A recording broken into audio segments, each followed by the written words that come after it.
Okay, so you found the property, banana river views, solid dock, sunsets you moved to Florida for. Then the inspection report hits your inbox, and buried near the bottom is seawall condition unknown. If you don't know what that means yet, stay with me. Here are three waterfront costs that can catch buyers off guard on Merritt Island, and how to protect yourself before you ever make an offer.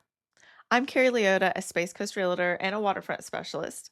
My job here is to make you fully prepared before you fall in love with a backyard. If you're researching a move to Brevard County, I have a free Facebook group called Moving to Brevard County, Florida, where I answer these exact questions. Scan the QR code on the screen now to join. Okay, so first, the seawall. Most agents don't bring this up. Merritt Island sits between the Indian River Lagoon and the Banana River. Tidal pressure, storm surge, erosion, that's constant. A seawall is an active infrastructure and it ages on its own timeline. Here's the framework. 1960s seawalls are approaching end of life. Budget for a potential replacement is about $100,000. Walls from around 2000 have 10 to 20 years left, depending on the maintenance. Brand new vinyl, decades of worry-free use. It's what marine contractors are constantly recommending. A full replacement on a standard Merritt Island lot runs $30,000 to $60,000 maybe before permits.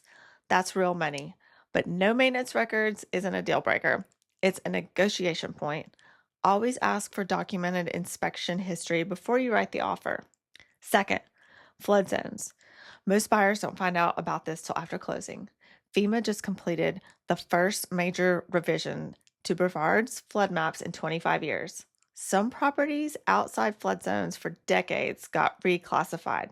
Some canal front homes were actually removed from the high-risk zones.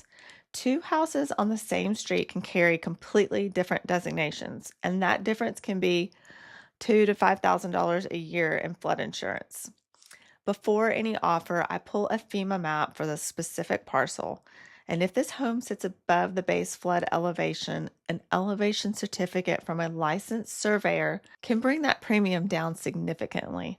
Almost always worth it during due diligence. Third, closing costs. Florida runs about 4.8% of a purchase price, above the national average. On a $700,000 waterfront home, that could be up to $35,000 in closing costs, plus prepaids. One Brevard specific advantage. By local custom, the seller pays its own title insurance, $1,000 to $3,000 that buyers in Miami or Sarasota pay themselves. So confirm it explicitly in your contract.